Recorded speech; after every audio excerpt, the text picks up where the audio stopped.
第五个呢，就是消除这个瘟疫啊，就是疾病而赞叹，就是消除瘟疫疾病而赞叹。丁尼消夷，圣度母，日月双目，光显明，松尔哈รา达哈รา德达日松尔哈รา德达日，消除巨蟒瘟疫病。那么这个叫做是，也叫做是南若度母，就是阿南若的，就是南若度母，也有这种说法。还有呢，叫什么？就是消除这个瘟疫啊，就是消除各种瘟疫的这个圣度母。那么它呢，实际上这个深色是应该是这个红黄色吧，就是深色。红黄色对，然后这个乌婆罗花上面呢，就是有这个宝切啊，就是宝切，就是那么宝切里面呢，就是有这个无私的这种甘露，这种甘露呢，就是就是洒进，就是很多就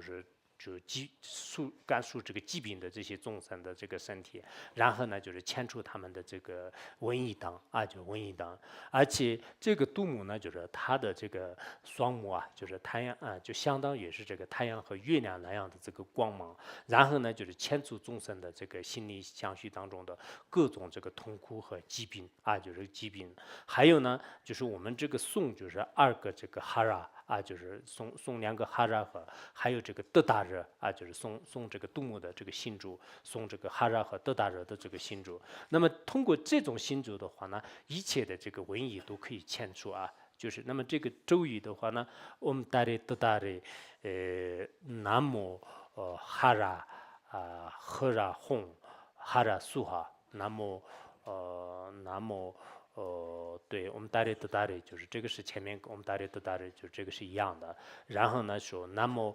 哈拉赫拉吽啊，就哈拉赫拉吽，哈拉苏哈啊，就是南无哈拉赫拉吽，哈拉苏哈啊，就是那么这里的大力也有，就是两个哈拉，就是两个哈拉也有，所以呢就是南无哈拉赫拉吽，哈拉苏哈，就是通过这种咒语的话呢，实践当中的一切这个瘟疫啊、疾病啊，就是包括一些什么这个麻风病啊，就是现在这个实践当中呢，就是经常也是比较可怕的，就是比如说像那个癌症啊，还有那个艾滋病啊，就是等等各种各样的这种病呢，就是通过这个这个杜牧的这个加持呢，就是也可以迅速啊，就是会这个迁出的啊。以前西藏我们藏地呢，就是也是有这样比较这个大家都知道的故事啊，就是说是有一个地方的话呢，就是出现就是瘟疫啊，然后当地的人们呢，就是几乎都就是已经灭绝了啊，就是几乎灭绝了。后来呢，就是他们想了一些办法，就是实在找不到一个生存之路然后附近的这个山上呢，就是有一个修行人，就是闭关多年，然后去那个请求他，他通过呢就是大卦和通过他的这个智慧呢，就是观察要求大家就是到处都挂这个杜牧的这个旌旗啊，就是挂杜牧的这个旌旗。所以在藏地呢，就是不仅是有杜牧的旌旗，还有这个观音菩萨、金刚萨埵啊，就是有很多这个旌旗。然后就是人们呢，就是按照这个修行人的这个说法呢，就是大家就是一边就是念这个杜牧的这个赞颂文和经文，还有呢就是到处这个树上啊，就是到处都就是挂这个杜牧的这个旌旗啊，就是杜牧的旌旗。然后后来呢，就是奉这个吹到这个旌旗的这个奉所借助的当地的这个人们呢，就是从此之后就是所有的这些瘟疫呢，就是全部这个迁出啊，就是全部迁出就再没有这个发生就是这种情况所以我们一般来讲就是出现一些这个瘟疫啊，就是出现一些非常严重的这种传染病呢，就是在这个时候呢，当然一方面呢，就是我们也要看这个现在的这个医疗啊，就是有些修行人呢就我生病了以后就是一直等死，就对中医也不相信，对藏医也不相信，对西医也不相信。其实不相信呢，就是不是很好的，就是应该是对医药的不可思议的这种能力呢，就是我想就是也要这个信。为什么我们上师心地里面就是应用就是是诸佛菩萨的身边也不可思议的，然后药的力量也不可思议的，还有这个咒语的能力也是不可思议的，就是说几个不可思议的原因也在这里啊，原因也在这里。所以我们医药呢，就是有它的就是不可思议的一种这个功能。还有呢，咒语的话呢，就是包括这杜牧行咒也好，就是杜牧21赞颂也好，它也有它的就是不可思议的这种功用啊，就是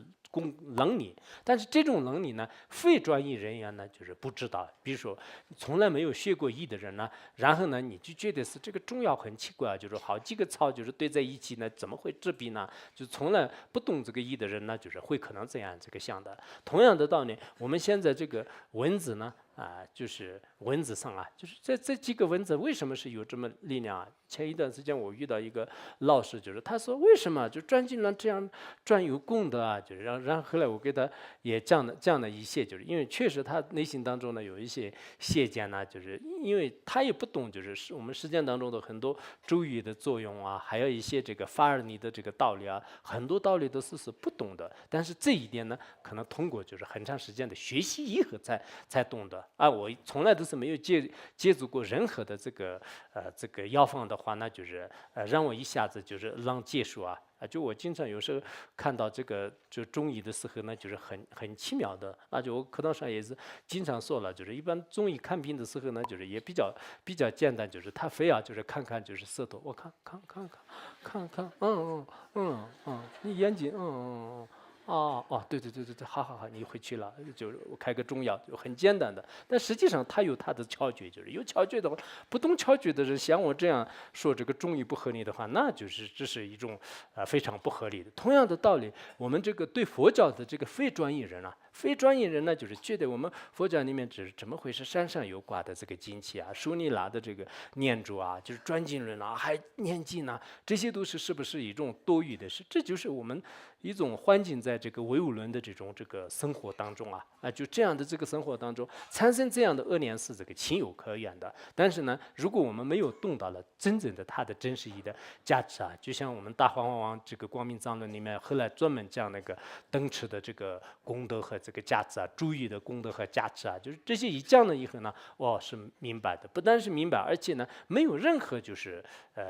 证据来就是破扯，就是让这个破扯就是他的观点。所以呢，我们眼睛就是看不到的好多的神秘的东西啊，就是我们这个接触的时候呢，根本摸不到的，就是很多的力量啊，就这种力量呢，我们不得不承认。所以说，更何况说是我们这个心里呢，就是还没有完全就是领悟到的，就是法的这个深深的一些意义啊，就是更不用说了。所以在这些问题上面呢，我们现在佛教徒呢，就是一定要通过这个系统的去这个学习啊，一方面就是迁除自己的这种怀疑啊、邪见啊，这些有必要的。另一方面呢，当我们这个弘扬佛法的时候，我们身边还有很多人是，有些是故意就是给你刁难的，有些是确实不懂，就是无名这个愚痴所缚啊，就有种种情况。在这个时候呢，佛教徒都是并不能就是茫然不答啊，就是就全是点头啊，或者是说我忙了，我不行了，我今天有事啊，就不给你回答。那这种结构是在移民当中，这是一种相似这个辩论啊，就不合理的。所以我们应该要跟这个相关的人呢，就是经常要有一些佛法的正面解释，是极为重要。